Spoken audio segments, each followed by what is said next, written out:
जो Nelson cell है ये बता दें कि नेल्सन सेल इलेक्ट्रोलाइटिक सेल है या गिल्वेनिक सेल है? इलेक्ट्रोलाइटिक सेल है, शाबाश जी। मिस्टर साद, इलेक्ट्रोलाइटिक सेल में कौन सी एनर्जी किस में कन्वर्ट होती है? शाबाश, इलेक्ट्रिकल एनर्जी कन्वर्ट होती है किस में? Chemical energy. मिस्टर बाबर, रो रेहान बाबर, ये बताएं कि गिल्वेनिक सेल में कौन सी एनर्जी किस एनर्जी में कन्वर्ट होती है?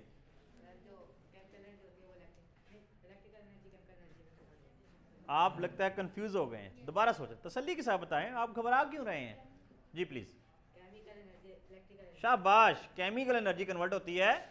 जाहिर है जो हमारे घरों में जो सेल वगैरह लगे होते हैं, ये क्लॉक वगैरह के अंदर, वो केमिकल उसके अंदर होता है ना, उसी से वो करंट जनरेटर होता है जी। मिस्टर अब्दुल मुकीद, आप ये बताना पसंद करेंगे कि इसका प्रिंसिपल क्या है जो नेल्सन सेल का?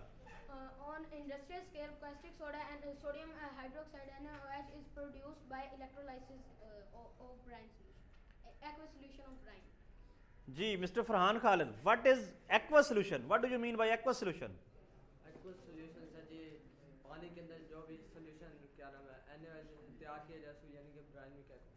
मिसाल के तौर पर पानी के अंदर जो सॉल्यूशन आप कहते हैं पानी के अंदर हम चीनी डाल दें तो वो भी एक्वस सॉल्यूशन ऑफ शुगर बन जाएगा। अगर हम उसके अंदर नमक डाल दें तो वो भी एक्वस सॉल्यूशन है, यानी एक्वस का मतलब है पानी। शाबाश, बैठे तशरीफ। Mister Abdullah Ashfaq, what do you mean brine? ये ब्राइन क्या चीज़ है? अगर हम वाटर के अंदर सोडियम क्लोराइड मिक्स कर दें वो ब्राइन कहलाएगा। वो ब्राइन कहलाएगा। अगर हम उसको नमकीन पानी कह दें तो? सर जी वो तो रोजमर्रा की जिंदगी में आम जिंदगी में हम उसको नमकीन पानी कहते हैं। अगर हम केमिस्ट्री की ज़बान बोलेंगे तो वो ब्राइन कहलाएगा। इट्स ओके जी, शाबाश जी। Mister Kasam, what is construction of Nelson cell?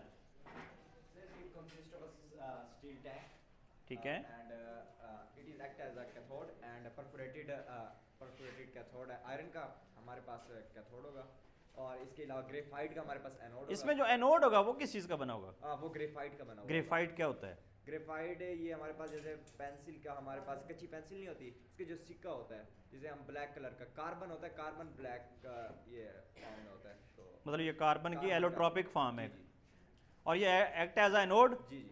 Anode पे क्या होनी है? एनोड पे हमारे पास ऑक्सीडेशन होनी है और एनोड ऑक्सीडेशन का मतलब क्या है? ऑक्सीडेशन ये होती है in terms of electron, lose of electron is called oxidation. Loss of electron. बैठे तशरीफ रखें, शाबाश जी। बेटे mister Asgar Ali, anode, anode के ऊपर बेटा कौन सा चार्ज होता है? पॉजिटिव, शाबाश, बैठे तशरीफ रखें जी। मिस्टर अब्दुल्ला अब्दुल रहमान, छुपाते हुए अपने आप को, लेकिन पकड़े तो जाना ही है। इसके ये जो हमारा हमने ब्राइन सोल्यूशन बनाया है इसके अंदर कौन कौन से आइंस हैं? ब्राइन सॉल्यूशन में हाँ जी, 4 आइंस हैं, उनको सिर्फ नाम बता दें। हाइड्रोजन आयन, ऑक्सीजन, ऑक्सीजन आइन है। नहीं आयन नहीं, हाँ ऑक्सीजन गैस। बेटा हमने आइन पूछ रहे हैं, आप कंफ्यूज हो गए। देखें आप वेरी सिंपल, आप वाटर पे पहले गौर करें। H2O होता है, उसके 2 आइंस होते हैं, कौन कौन से? H और OH। अब NaCl पे आ जाएं, उसके 2 आइंस क्या बन सकते हैं? Na पॉजिटिव और Cl negative. Na positive and Cl, तो ये 4 हो गए टोटल। इस तरह बताता, शाबाश। Mister Zainul Abidin, what is the working of Nelson cell? इसमें जो आयन थे ना, hydrogen ion, sodium ion, chlorine ion और वो OH आयन, जो Na होता है वो कम इलेक्ट्रोपॉजिटिव होता है उससे हाइड्रोजन आयन से, तो हाइड्रोजन आयन ऑक्सीडेशन के लिए वहाँ चला जाएगा एनोड पे, तो वहाँ जाके वो 2 इलेक्ट्रॉन लूज करेगा, फिर वो जो loss of electron is called oxidation oxidation. कहाँ पे होगी? एनोड पे, where is the gain of electron? Cathode पे, what is called the gain of electron? Reduction. Reduction, शाबाश जी। मिस्टर वो बच्चा जो बैठा हुआ है बड़ा छुप के बैठा हुआ है, mister Asadullah, Sadullah, I am sorry जी।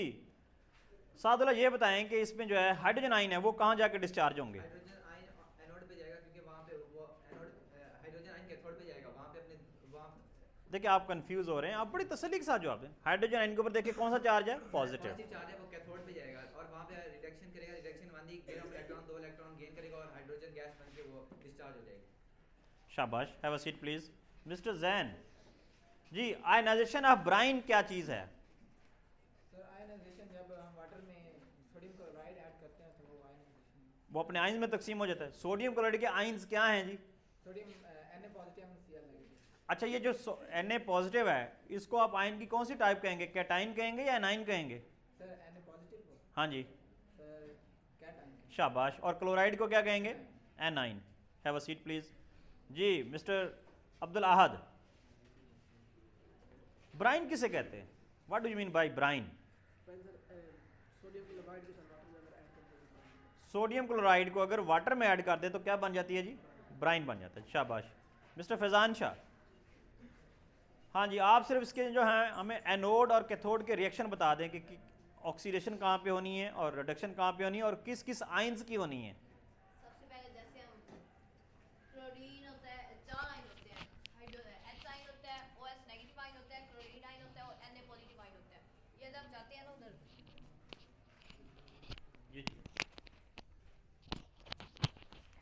तो क्लोरीन जो होता है ना उसके अंदर वो अपने 2 इलेक्ट्रॉन लूज कर देते हैं क्योंकि उसके ऊपर नेगेटिव चार्ज होता है। 2 इलेक्ट्रॉन जब लूज करेगा तो 2 इलेक्ट्रॉन जाएंगे उधर एनोड पे। एनोड पे 2 इलेक्ट्रॉन पड़े होंगे।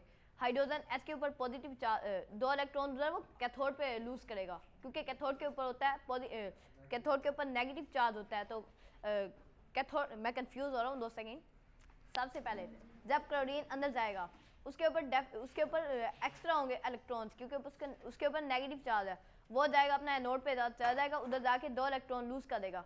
लूज ऑफ इलेक्ट्रॉन ऑक्सीडेशन होती है, तो ऑक्सीडेशन एनोड पे हो जाएगी। हाइड्रोजन आयन आएगा, वो इलेक्ट्रॉन गेन, उसके ऊपर इलेक्ट्रॉन गेन करने की सलाहियत है, वो इलेक्ट्रॉन गेन कर लेगा। गेन करके H2 गैस बन जाएगा। गैस है, उड़ जाएगा, उसकी डेंसिटी कम है, वो बाहर निकल जाएगा। क्लोरीन भी जब लूज करेगा ना वो स्टेबल हो जाएगा, Cl2 बन जाएगा, वो भी गैस है, वो भी उड़ जाएगा। अब बेचारे बचे Na बचा, OH बचा। Na के ऊपर पॉजिटिव चार्ज है, वो इलेक्ट्रॉन गेन कर सकता है लेकिन हाइड्रोजन से कम करेगा क्योंकि हाइड्रोजन उससे ज़्यादा यानी इलेक्ट्रो पॉजिटिव इन नेचर है। हाइड्रोजन पहले गेन करके वो चला जाएगा, Na बच जाएगा और OH बन जाएंगे। वो बेचारे अब रुलते मारे फिरेंगे एक दूसरे के पास, अपने अपने गम बताएंगे, कहेंगे यार हमारे दोस्त तो चले गए, अब हम आपस में दोस्त बन जाते हैं, बॉन्ड बना लेते हैं। तो बॉन्ड बना लेंगे अब। क्या बात है जी, क्या बात है। Clapping for mister Faizan Shah. Faizan Shah ने बताया कि जनाब जब क्लोराइड जो है आइंस की उसकी ऑक्सीडेशन हो गई और हाइड्रोजन आयन की रिडक्शन हो गई, 4 साथी थे ना, टोटल 4 आइंस थे, तो 2 तो चले गए, अब 2 बेचारे बच गए, सोडियम आयन और हाइड्रोक्साइड आयन। वो आप मारे फिर रहे थे, उन दोनों का चलो हम भी आपस में कंबाइन हो जाते। दोनों आपस में जब कंबाइन हुए तो क्या बन गया? Sodium hydroxide. जी मिस्टर सोहेल अफजल, ये बताएं कि सोडियम हाइड्रोक्साइड का फार्मूला क्या है? सोडियम हाइड्रोक्साइड का NaOH। कास्टिक सोडे का फार्मूला बता दें। Sir NaOH। वो भी NaOH। शाबाश। जी मिस्टर असलान, ये कास्टिक सोडा और सोडियम हाइड्रोक्साइड, इसमें क्या फ़र्क है?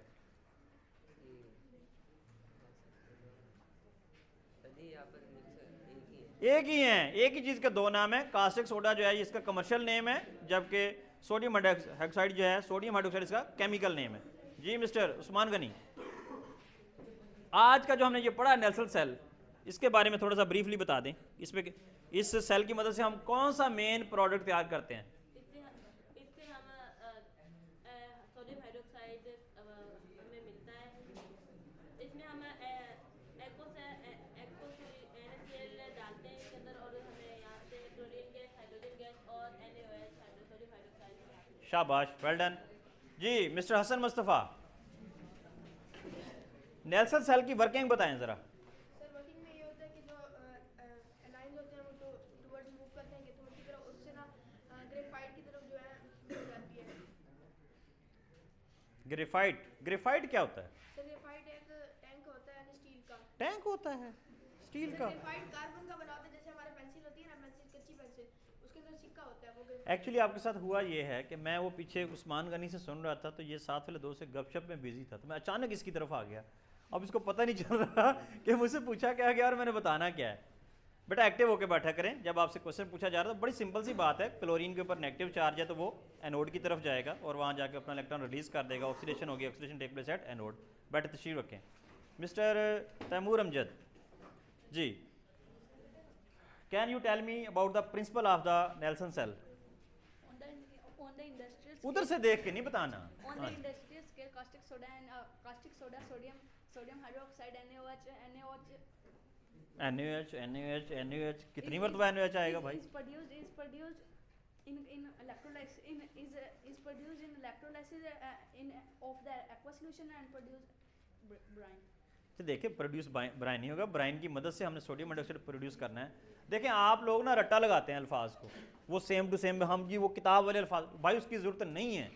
मैं आपसे जो पूछ रहा हूँ कि जो कॉन्सेप्ट आपने ऑब्टेन किया है वहाँ से, जो आपको कुछ समझ आई है, आप मुझे उर्दू में बता दें, आप पंजाबी में बता दें, आप सराइकी में बता दें। मैं सिर्फ आपसे कॉन्सेप्ट पूछ रहा हूँ कि आपको कुछ समझ आया या नहीं आया। तो आप कोशिश करते हैं मैं वो बुक वाले अल्फाज व जो क्रैमिंग यानी रटे पे चला जाऊँ, ऐसा नहीं है। आप सिर्फ अपना जो आपको पता चला है वो बताएं, ताकि फिर मुझे भी पता लग सके कि मैंने जो पढ़ाया है उसमें से कौन सी चीज़ बच्चों को क्लियर नहीं हुई, ताकि मैं उसको दोबारा रिपीट करूं। मिस्टर अब्दुर्रहमान जी, इसकी कंस्ट्रक्शन बताएं नल्सन सेल की।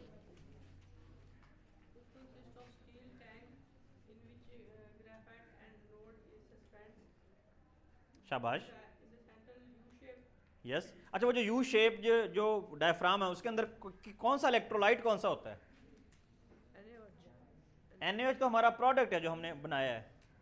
इलेक्ट्रोलाइट क्या चीज़ है उसके अंदर? किस चीज़ की आपने इलेक्ट्रोलिसिस की? Brine, yes. Aqueous solution of sodium chloride. बैठे तशरीफ रखिए जी। मिस्टर फैज़ान अकरम, ये जो आज हमने सारा सेल पढ़ा है, इसका मेन ऑब्जेक्टिव क्या था? कौन सा अहम केमिकल हमने इसकी मदद से तैयार किया? NaOH। NaOH का जो कमर्शियल नेम है वो क्या है? मार्केट में किस नाम से मिलता है? आप जाके दुकान पे कहेंगे, किसी दुकानदार है आपकी गली वाले का, जी मुझे सोडियम हाइड्रोक्साइड दे दो, कास्टिक सोडा, उसे कास्टिक सोडा कहते हैं। बैठे जी, वो बच्चा जो छुपा हुआ है मिस्टर हसन बट्टू, हाँ जी, सोडियम हाइड्रोक्साइड का फार्मूला बता दें। NaOH जी बेटे आप, शाबाश। सोडियम क्लोराइड का फार्मूला बता दें। सोडियम क्लोराइड, शाबाश। NaCl। अच्छा, ये जो हम घर में नमक खाते हैं, जो बिरयानी वगैरह में डालते हैं, इसका फार्मूला बता दो चलो। वो भी यही है। हाँ, हम केमिकल खाते हैं। अस्तगफुरुल्लाह जी। किसी बच्चे का कोई और सवाल आज के टॉपिक से रिलेटेड? इट्स ओके जी। ये एक फीडबैक थी, लेक्चर पढ़ाने के बाद थोड़ा सा अंदाज़ा हो जाता है कि बच्चों ने इस टॉपिक को किस हद तक जो है लर्न किया, अंडरस्टैंड किया है। तो आप जहनी तौर पर एक्टिव होकर बैठा करें। ये जो बच्चे बाज़ का हम देखते हैं कि भी सामने केमिस्ट्री पढ़ाई जा रही है तो नीचे से फिजिक्स याद कर रहे होते हैं, बायो याद कर रहे हैं। अब बच्चों ऐसा नहीं हो सकेगा। जब साथ साथ पता होगा कोई क्वेश्चन भी पूछा जाना है तो आप अलर्ट होकर बैठेंगे। वैसे भी ये एक असूल होता है किसी भी क्लास का। हमारे बहुत अच्छे बच्चों का एक बड़ा अजीब मसला है कि केमिस्ट्री का टीचर पढ़ा रहा है, अगला पीरियड होना है बायो का, सपोज उसका टेस्ट है, तो बच्चे ने केमिस्ट्री की किताब ऊपर खोली होती है, नीचे बायो की किताब रखी होती है। अब वो एक जो है ना वर्ड वहाँ से देखता है, एक लाइन एक इधर से देखता है, किधर से पता चलता है ना उस बेचारे को बायोलॉजी तैयार हो पाती है, ना वो केमिस्ट्री समझ सकता है। इसी तरह मैथ के पीरियड में फिजिक्स पढ़ रहे होते हैं, उर्दू के पीरियड में इंग्लिश याद कर रहे होते हैं, घर जाके कहते हैं जो हमें तो कख समझ ही नहीं आया जी, पता नहीं टीचर कैसे पढ़ाते, समझ ही नहीं आता। ओ भाई, जब आप तवज्जो ही नहीं करेंगे तो कैसे बातें समझ आएंगी? जिस क्लास जो सब्जेक्ट का पीरियड हो रहा है वो सिर्फ उसी को खोलें, उसी के मतलब गौर करें। जो टीचर पढ़ा रहा है, बोर्ड पे एक्सप्लेन कर रहा है, एक एक लफ्ज़ पे गौर करें। जहाँ समझ नहीं आती वहीं क्वेश्चन रेज कर दें कि सर ये बात समझ नहीं आई, प्लीज़ इसको अभी क्लियर कर दें। तो आपको तो हम इनकरेज करते हैं कि भाई सवाल पूछो, और जो बच्चा सवाल पूछता है वही ज़्यादा जानता है। लेकिन सवाल उस वक्त बंदा पूछता है जब उसकी इंटरेस्ट हो उस टॉपिक में। अगर इंटरेस्ट ही ना हो तो फिर कुछ समझ नहीं आता कि समझाया क्या जा रहा है और मैंने पूछना क्या है। इट्स ओके जी, थैंक यू, जज़ाकुमुल्लाह खैर, वासल फिल जज़ा।